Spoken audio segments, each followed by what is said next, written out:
Baik, Assalamualaikum warahmatullahi wabarakatuh. Waalaikumsalam warahmatullahi wabarakatuh. Waalaikumsalam warahmatullahi wabarakatuh. Kami dari kelompok 4 akan mempresentasikan hasil diskusi kami mengenai penetapan kadar obat dengan spektroskopi FIS. Untuk anggota kelompok yang pertama ada saya sendiri, yaitu Ayu Cynthia dengan NIM 18, Jeffrianus Junaidi dengan NIM 33, Nina Tania dengan NIM 54, dan Tri Nuriatasya dengan NIM 66. Pada latar belakang, spektrofotometri visible merupakan metode analisis yang digunakan untuk mengukur absorbansi cahaya tampak oleh suatu senyawa pada panjang gelombang tertentu.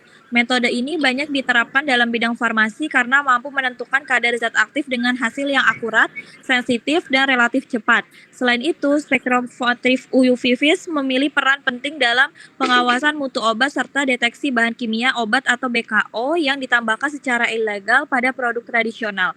Oleh karena itu, metode ini menjadi salah satu teknik analisis yang relevan dalam menjamin keamanan dan kualitas sediaan farmasi. Baik, sekarang adalah prinsip dasarnya spektrofotometri UV-VIS. Prinsip kerja spektrofotometri UV-VIS didasarkan pada kemampuan suatu senyawa dalam menyerap cahaya pada panjang gelombang tertentu. Ketika cahaya mengenai sampel, elektron pada senyawa akan mengalami perpindahan dari keadaan dasar menuju keadaan tereksitasi sehingga menghasilkan nilai absorpsi. Besarnya absorbansi tersebut sebanding dengan konsentrasi zat dalam larutan, sehingga dapat digunakan untuk menentukan kadar senyawa secara kuantitatif. Baik, selanjutnya ada penetapan kadar dengan spektrofotometri FIS. Penetapan kadar menggunakan spektrofotometri visible dilakukan dengan mengukur absorbansi larutan pada panjang gelombang maksimum.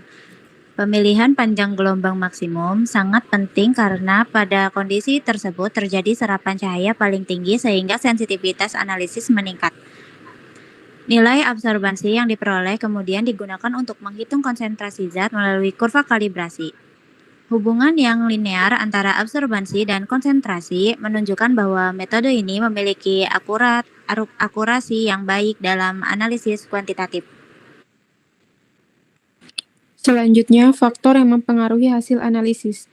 Keakuratan hasil analisis spektrofotometri dipengaruhi oleh berbagai faktor, seperti jenis pelarut, pH larutan, suhu, panjang gelombang, serta kondisi alat yang digunakan. Pemilihan pelarut yang sesuai sangat penting untuk menghindari interferensi selama pengukuran. Pelarut seperti metanol dan etanol sering digunakan karena mampu melarutkan senyawa organik dengan baik tanpa mengganggu proses pengukuran absorbansi.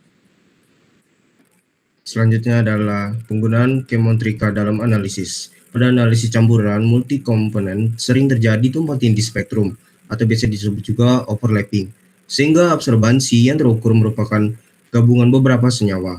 Untuk mengatasi hal tersebut, spektrofotometri UV-VIS dikombinasikan dengan pendekatan kemonmetrika seperti partial last square regression atau PLSR dan principal component regression atau biasa disebut juga PCR.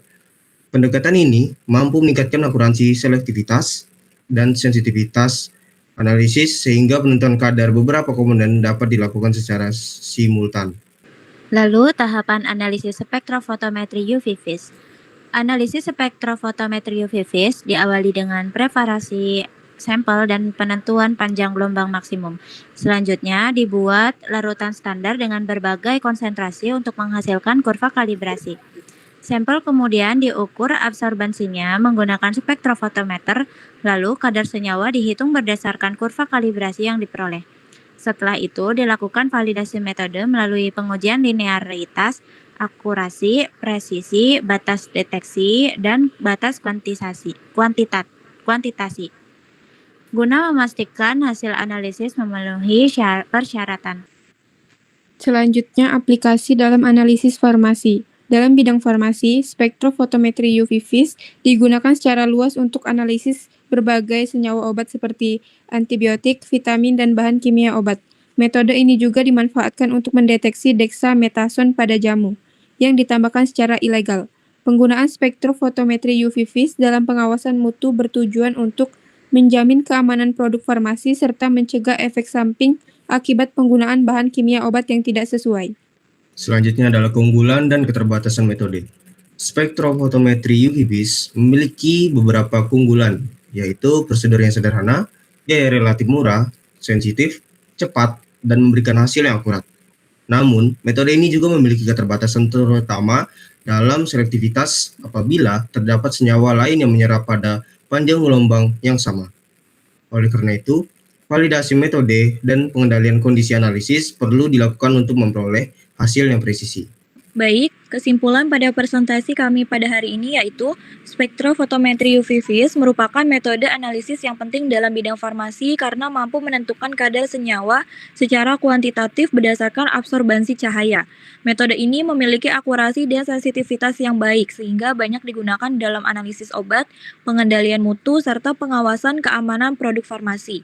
Perkembangan kemometrika juga semakin meningkatkan kemampuan spektrofotometri UV-Vis dalam menganalisis campuran senyawa yang kompleks.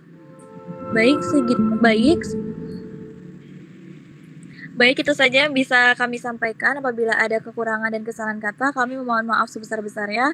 Kami tutup dengan wabillahi taufiq walhidayah. Wassalamualaikum warahmatullahi wabarakatuh.